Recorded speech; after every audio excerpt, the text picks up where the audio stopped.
Hello guys, after completing two part of chapter 1, now we will shift on a part 3 of chapter 1 and that is from grade 9 science. So what we have to learn in this part 3 video. So here are the content which we have to learn in this video. So in this we have to learn change of state. So what is a change of state? So it includes melting, boiling, sublimation, effect of pressure and evaporation. These many things we have to learn in this video. So starting with first of all what is change of state. So when a solid is heated it's change into liquid. ये सारे normal change है कि कोई भी एक matter पड़ी है तो मैटर को आप एक स्टेट से दूसरे स्टेट में किस तरीके से लेके जाओगे, that is known as change of state. So if any solid particle are there then you have to heat them and it will convert into a liquid form. If any liquid matter is there, you have to heat it, it will change into a gaseous form. If the gas is there, you have to cool it and it will again convert in liquid form. And if cool the liquid, then it will convert in a solid form. So these are the changes of state. Now we have to learn it with the help of examples. So here is an example that if ice is heated, it change into a water. Ice is a solid form, but when we heat it, it convert in a water. That means it is a liquid form. Now if we are talking about water, we heat water, it will convert into a steam. That means water is liquid form, and if we heated it, then it will convert in a steam form, and that is gaseous. Now if steam is cooled, it will change into a water, and at that steam which is gaseous in form, we change it into a water form by cooling it. If water is cooled, it will change into ice, and if we cool the water, then it will convert in ice. तो ये थे आपके change of state. Here is an example that when the solid cubes are there, ice cubes, we melt it and it will convert in a water. Then again we melt it, it will boil and form a steam, or else you can say water particles, vapor particles. Now if we are talking about the first solid portion, they are, just see the first image, ki they are close together and they are joined together, they are very close. But if we are talking about the second image, that one is of a water, then the particles are away from each other, so they can move in between the liquids. Now the third one is boiling water, or else you can say the water steam.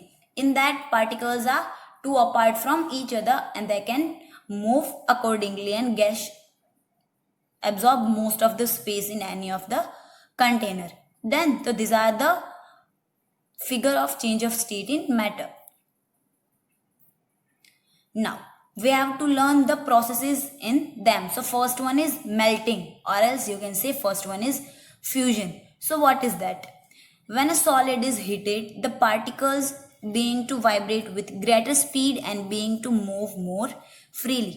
अब क्या होगा, जब भी आप कोई solid चीज को melt करोगे, कोई सॉलिड चीज को गर्म करोगे, तो उसके अंदर के जितने भी पार्टिकल्स है वो क्या हो जाएंगे, वाइब्रेट होना स्टार्ट हो जाएंगे और फ्री हो जाएंगे थोड़ा, कि कोई भी चीज को हीट करने की वजह से क्या होगा, उनके बीच में थोड़ी जगह हो जाएगी और वो मूव होना स्टार्ट हो जाएंगे.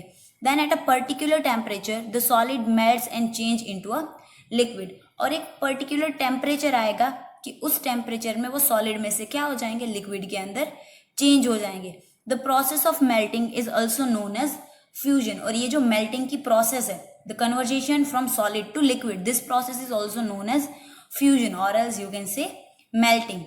Now the temperature at which a solid melts is called a melting point. कि ऐसा टेम्परेचर जिस टेम्परेचर में सॉलिड थिंग्स लिक्विड के अंदर कन्वर्ट हो जाएगी, और एल्स यू कैन से कि सॉलिड चीजें मेल्ट होना स्टार्ट हो जाएगी, that temperature is known as melting point.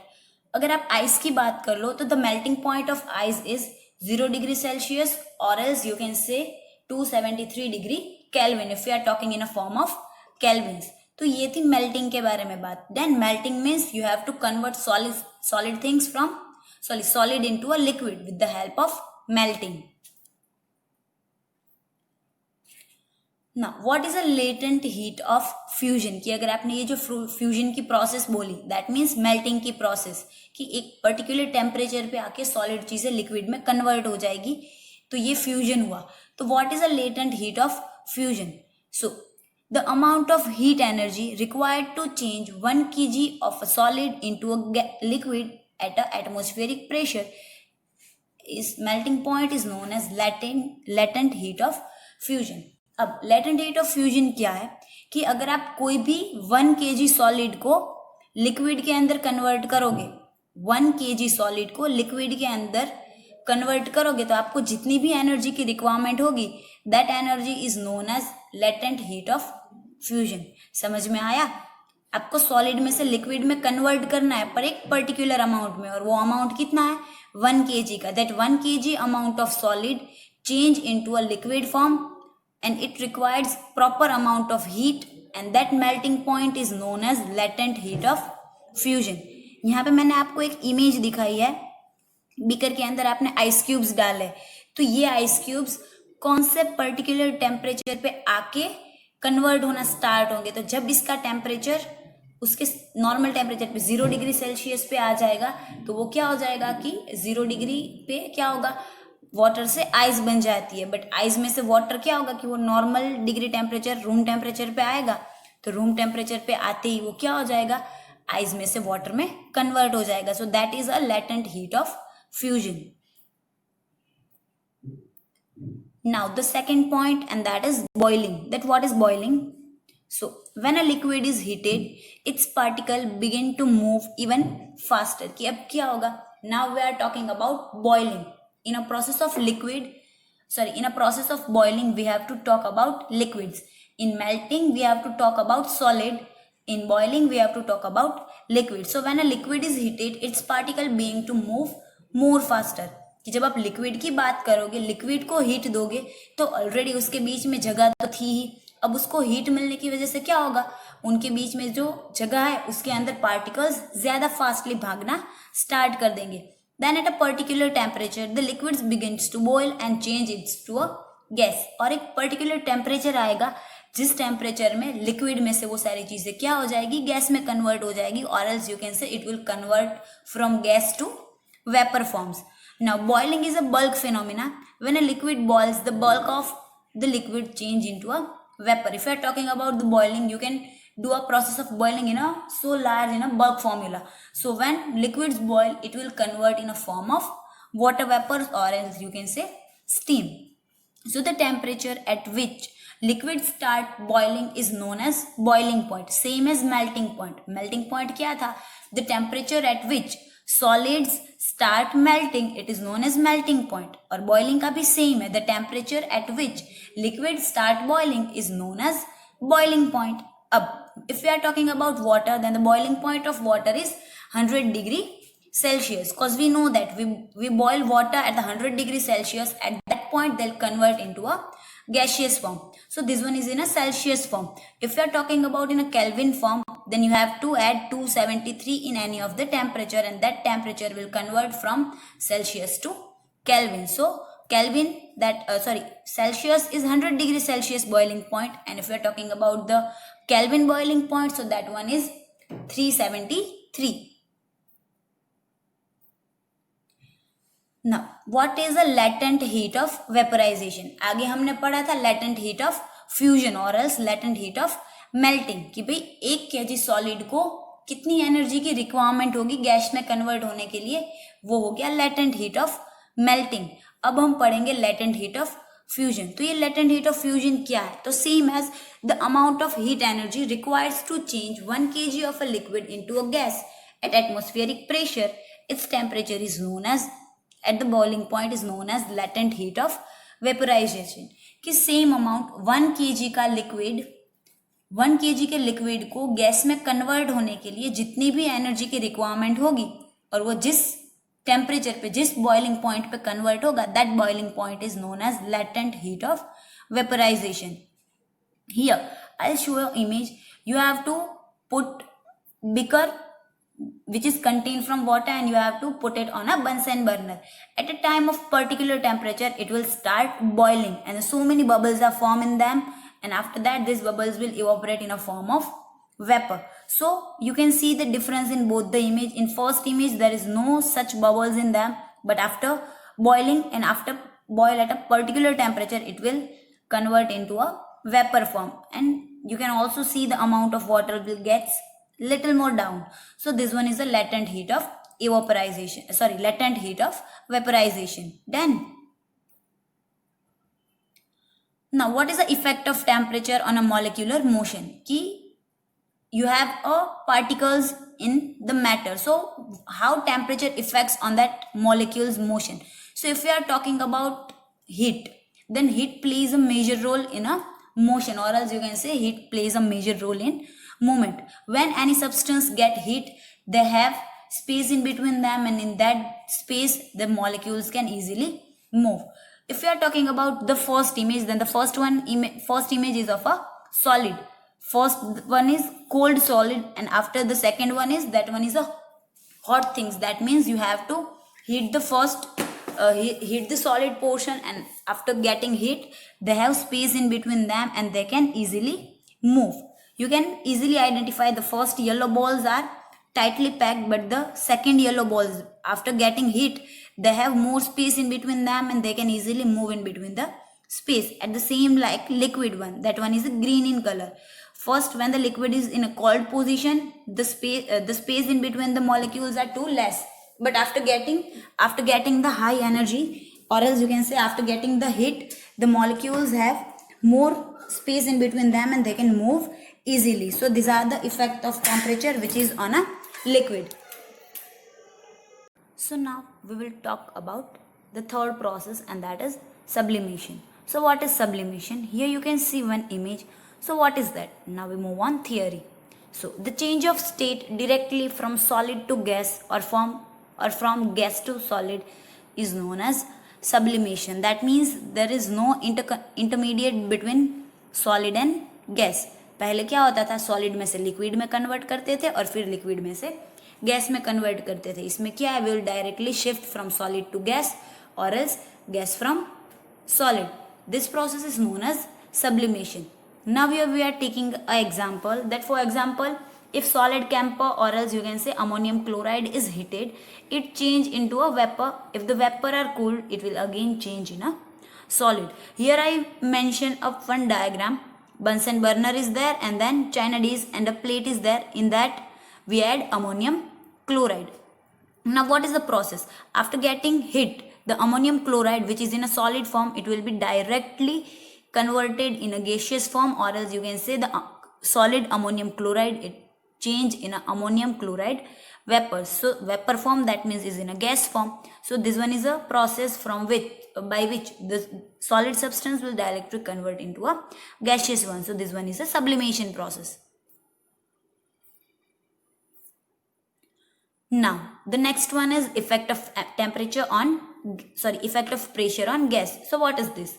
When a pressure applied on a gas, the particles come closer and the gas change into a liquid. So if we are talking about a gas, then gas particle or else gaseous molecule have high space in between them, so we can easily compress them.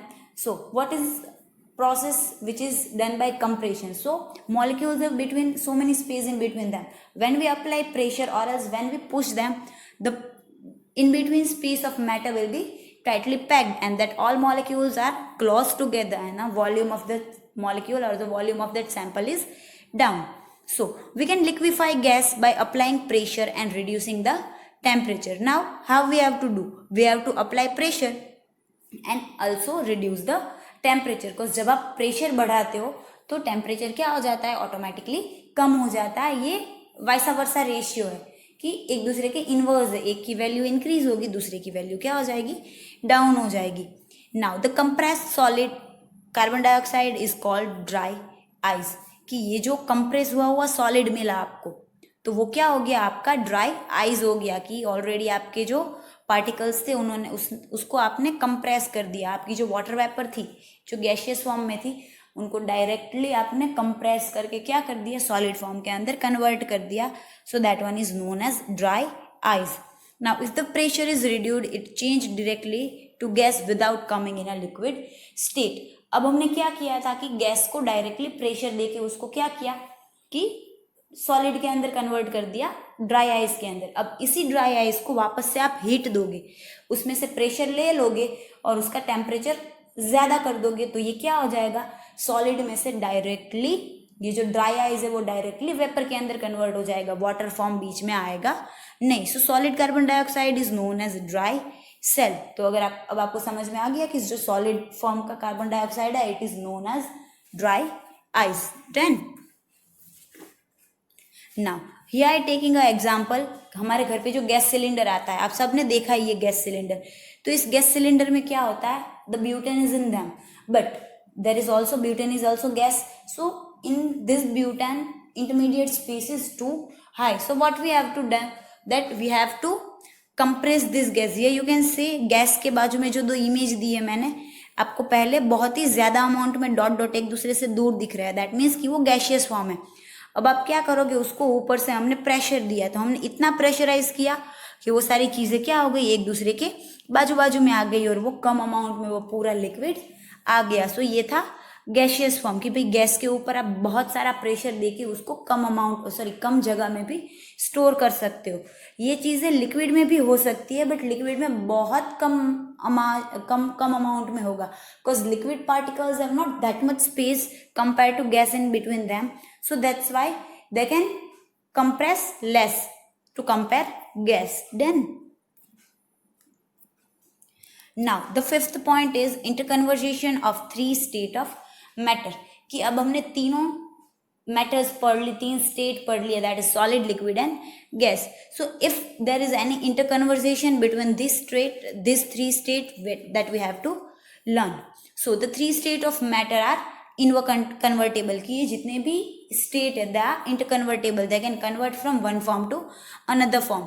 The state of matter can be change by changing the temperature और pressure, and if we want to change the state, if we have then we have to change temperature or else we have to change pressure. By changing temperature and pressure the state can easily change. Here is a image that gaseous form have converted in a liquid with the help of fusion. From liquid if we have to convert in gas, the process is vaporization, and from gas to solid then the process is again sublimation. अब अगर आपको reverse cycle चलानी है कि भाई solid में से direct gas, जो हमने अभी खत्म की ड्राई आइस वाली process, that is sublimation. Gas में से डायरेक्ट लिक्विड में आना है, दैट इज कंडेंसेशन। ये प्रोसेस कहाँ पे होती है, क्लाउड फॉर्मेशन के टाइम पे, कि वाटर इवोपरेट होके क्लाउड फॉर्म होते हैं। अब क्लाउड के अंदर वो सारी वेपर्स पहुंच गई, बट उस वाटर वेपर्स में से क्या हो जाता है, वो कूल डाउन होके वाटर के ड्रॉपलेट्स बन जाते हैं, और वो जो ड्रॉपलेट्स बन गए वो ड्रॉपलेट्स फिर लिक्विड के फॉर्म में, रेन के फॉर्म में स्टोर हो जाते हैं और फिर रेन होती है। तो ये जो कंडेंसेशन की प्रोसेस है that is a process of cloud formation.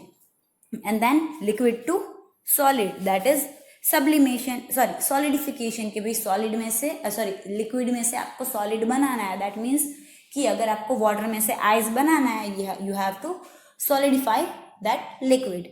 Then so this are the interconvertible of 3 states. Now the last one is evaporation. What is the process of evaporation? So the change of liquid into a vapor at any temperature below its boiling point is known as evaporization.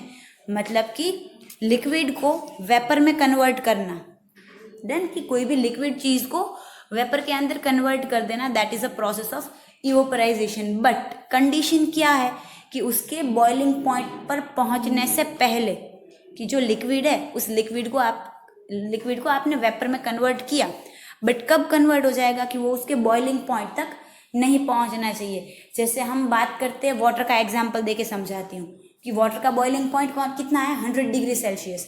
कि आप 100 degree Celsius पे water को boil करोगे तो वो क्या हो जाएगा, लिक्विड में से गैस के अंदर चेंज हो जाएगा। पर अगर ये किया तो ये वो नॉर्मल बॉइलिंग हुआ, इवोपराइजेशन नहीं हुआ। तो इवोपराइजेशन क्या हुआ कि उस वाटर को बॉईल कर रहे हो आप, तो 100 डिग्री पहुंचने से पहले आप उसको इवोपराइज कर दे रहे हो। 100 डिग्री पे पहुंचने से पहले अगर वो वाटर के अंदर वेपर के अंदर कन्वर्ट हो गया तब वो प्रोसेस इवोपराइजेशन हुई।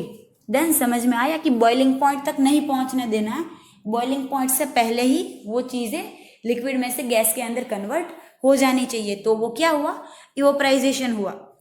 Now evaporisation is a surface phenomena, कि ये जो है वो सरफेस फिनोमेना है, मतलब नॉर्मल सरफेस के ऊपर से होता है। Particles from the surface gain enough energy to overcome the force of attraction and change into a vapour. कि क्या होगा कि जैसे हम वाटर लेवल की बात कर लेते हैं कि भाई हमारा जो ओशन के ऊपर वाटर है, तो अब सन 100 डिग्री टेम्परेचर तो दे नहीं रहा है कि भाई तब उसका इवोपराइजेशन होगा। देन अगर 100 डिग्री टेम्परेचर सन देगा तो हम सस्टेन नहीं कर पाएंगे। 43 डिग्री टेम्परेचर पे भी हमें इतनी गर्मी होती है, तो अगर 100 डिग्री हुआ इसकी बॉइलिंग के लिए तो हम सस्टेन नहीं कर पाते। तो यहाँ पे इवोपराइजेशन वर्क करता है कि भाई जो ओशन की जो सरफेस है उसको जितनी सन से एनर्जी मिल रही है उतनी एनर्जी वो लेगा। बाकी की एनर्जी कहाँ से आएगी कि भाई उसके बेनिथ ऑफ अर्थ, देन आसपास का सराउंडिंग, उन सारी गर्मी की वजह से, उन सारे फोर्स की वजह से, अट्रैक्शन होने की वजह से क्या हो जाएगा, वाटर वेपर के अंदर क्या हो जाता है, कन्वर्ट हो जाता है। तो that is a process of evaporisation. Now, what is the factors that affects evaporization? So, the rate of evaporization depends upon surface area, temperature, humidity and wind speed। कि ये जो चार चीज़ें है, दैट इज कि कितना बड़ा सरफेस एरिया है, टेम्परेचर कितना है, वहाँ की ह्यूमिडिटी कितनी है, मतलब एटमॉस्फेयर के अंदर मॉइस्चर कितना है, एंड विंड की स्पीड कितनी है। ये चारों चीज़ें अफेक्ट करती है। अब किस तरीके से अफेक्ट करेगी, तो अगर सरफेस एरिया ज़्यादा होगा then the rate of evaporation is increased. If the temperature is high, then the rate of evaporation is also high. Now, if humidity increase, the rate of evaporation decrease। कि अगर atmosphere के अंदर moisture बढ़ जाएगा तो क्या हो जाएगा, इवोपरेशन का रेट कम हो जाएगा। And it increase in wind speed increase the rate of evaporation. और अगर विंड की स्पीड में इंक्रीजमेंट आएगी तो इवोपरेशन भी फास्ट होगा। दैट मीन्स ये सारी चीज़ें प्रपोजनल जा रही है, सिर्फ ह्यूमिडिटी को छोड़ के। सारी चीज़ें बढ़ती है तो इवोपरेशन का रेट बढ़ता है, बट अगर ह्यूमिडिटी बढ़ेगी तो इवोपराइजेशन क्या हो जाएगा, कम हो जाएगा। देन तो ये थे फैक्टर्स अफेक्टिंग इवोपराइजेशन। यहाँ पे आपको एक इमेज के साथ भी समझाया हुआ है कि जो नीचे वाला एरिया है, lower energy remains as liquid. कि भाई जितना भी नीचे वाला एरिया है कि जहाँ पे एनर्जी इतनी नहीं है, जिनके बीच में मूवमेंट नहीं है, तो वो लिक्विड रह जाता है। मीडियम एनर्जी में क्या होगा, pulled back into a water. कि भाई जिनके पास मीडियम एनर्जी होगी वो चीज़ें वेपर के फॉर्म में ऊपर नहीं जा पाएगी, वो वापस नीचे वाटर के अंदर स्टोर हो जाएगी। और जिस भी मॉलिक्यूल्स के पास हाई एनर्जी होगी कन्वर्ट करने की, वो क्या हो जाएगा, इवोपरेट होके कन्वर्ट हो जाएगा। जो आपको 3 एरोज दिख रहे हैं ना, येलो बॉल में से ब्लू कलर के एरोज निकल रहे, तो वो 3 मॉलिक्यूल्स के पास हाई एनर्जी थी, तो वो सबसे पहले वाटर वेपर में कन्वर्ट होके निकल गए। बाकी के जो 3-4 एरोज है वो आपको सरफेस के ऊपर दिख रहे हैं कि भाई आधे अंदर है आधे बाहर है। ना इवोपरेशन कॉज कूलिंग। कि जब भी इवोपरेशन होता है, इवोपरेशन की वजह से एटमॉस्फेयर क्या हो जाता है, कूल डाउन हो जाता है।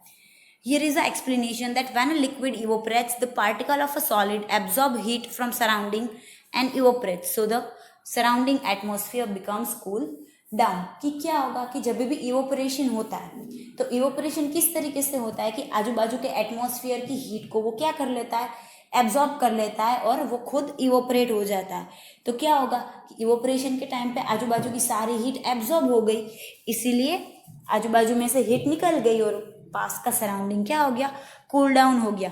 For example, people sprinkle water on the roof और open ground because during evaporation water absorbs heat make the hot surface cool. की इसीलिए हम क्या करते हैं, जो जितने भी रूफ टॉप्स होते हैं ना मोस्टली, उनके ऊपर या तो फिर ग्राउंड के ऊपर वाटर स्प्रिंकल करते हैं। कि क्या होगा, ग्राउंड की सरफेस बहुत ही गर्म होती है, तो क्या होगा कि ये जितना भी वाटर ग्राउंड है, वाटर उसके ऊपर डाला तो वाटर क्या कर लेगा, सारी गर्मी खींच लेगा और वो पूरा सरफेस एरिया क्या हो जाएगा, कूल डाउन हो जाएगा।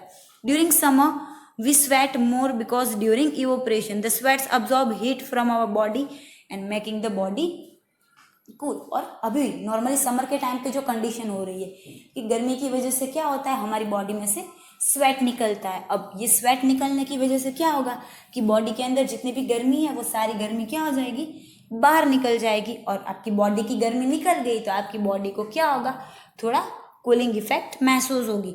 Wearing cotton clothes in summer keeps us cool because cotton absorbs sweat, and when the sweat evaporates, it absorbs heat from our body and making the body cool. And इसीलिए it will mostly prefer that you have to wear cotton clothes during the time of summer because cotton have a highest ability to absorb this sweat. So after absorbing sweat, the water can easily your body gets cooling effect.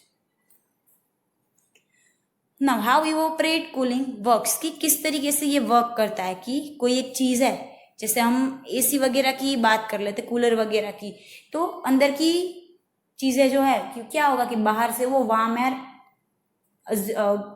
Absorb करके फिर क्या होगा कि बीच में जो water का layer है, कि एक साइड यहाँ पे आप इमेज में ही देख रहे हो कि एक साइड से वार्म एयर आ रही है, बीच में वाटर है, तो वाटर क्या करेगा उस वार्म एयर में से जितनी भी हीट है वो अब्जॉर्ब कर लेगा और कूल एयर को पास करेगा.